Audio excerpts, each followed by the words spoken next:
Hey everyone, and welcome back.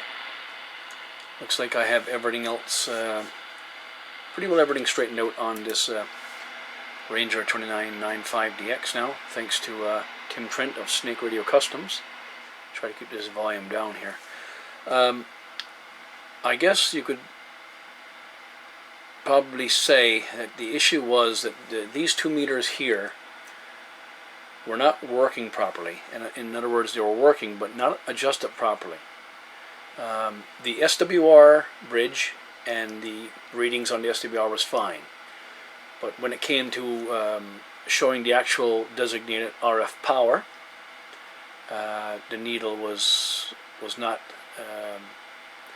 properly set up. It wasn't reading the proper wattage that the radio was transmitting. And as for modulation and signal, I had some locals that were talking, and the meter was really low for receive.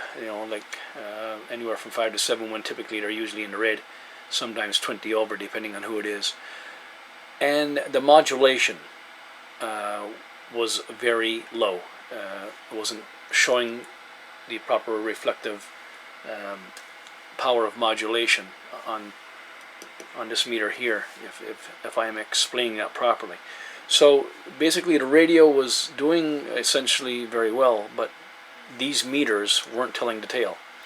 And with the help of Snake Radio Customs, I managed to get them adjusted properly. First thing we're going to do is demonstrate now. We're on AM. Demonstrate. I'll go to channel 20 and demonstrate the SWR bridge. So we'll key up on channel 20. Basically just turn this calibration on, key up till it goes to set. I go on the top part of set just to be sure, and then we press SWR here. Hello radio 1 2 3. So the needle is just barely moving. Okay, we'll check reflective power. We're at 50% here now. I think we'll go 50%, and just watch the meter here. I'm going to turn this off. The calibrate button. Audio, lots of forward power, if that means anything at all. But so we're looking at 50 watts with some forward swing, and you see the modulation here. Audio check 1 2. Audio check 1 2 is working quite well. So everything in that respect is operating as normal. I set the RF power to an exterior power meter that I had. So if the power meter I had there was showing the radio putting out 50 watts of power, well, then I made the adjustment in the radio to show 50 watts of power on the meter. Still having some issue with the noise blanker, not the ANL, but the noise blanker. And apparently I've been told by one person, possibly two, that the noise blanker is not as good as what it should be in this radio. And I guess to give demonstration, we're still on AM channel 20.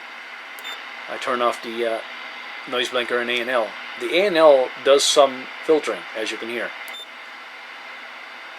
But when I engage the noise blanker, it does absolutely nothing. So it's almost as if the noise blanker is non-functional. So, just happy to say that this radio is certainly looking the part now with regard to the meters. It didn't look like it was doing well at all with modulation. I thought the 2 mics were bad. But it was just the modulation was not being reflective, not being shown here properly, and the power meter is certainly now working well. So my only other issue, which may be something that cannot be resolved with this radio, is having the noise blinker filter out some noise that I'm getting. And you'll see in a previous video, I'm not sure if I was getting that noise or not, but when I receive this noise, it happens maybe once, twice, maybe 3 times a week. This meter will be from 3 to 20 dB over, and it'll just flicker, just noise. And it's not like a perfectly timed flicker, like a timer, or it's not a constant pulse at a certain rate of time, milliseconds or whatever. It's just kind of like ad hocly making noise every maybe half second. It'll flicker up to 20 pounds, and this was going on all day. And when I came in this evening to do this video, radio's perfectly quiet. Sideband, nice and quiet. Now I do have the volume turned down because I know that it is kind of noisy in the camera audio. And so back to AM. So yeah, that's it. I'm as far as I can go with this radio, and like I say, it's in good working order now. I'm happy with it, and now that the meters are actually showing what's going on, I'm very happy, because I had to depend on the other meters to tell the full story, and I should have known that when I noticed when I hooked up the radio to my three-way meter. It was telling a good story, but these meters weren't. But I thought this mic and well, if I can get the other one here, and this one here, the static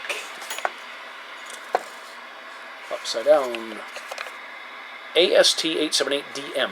Now this is fully turned up, by the way.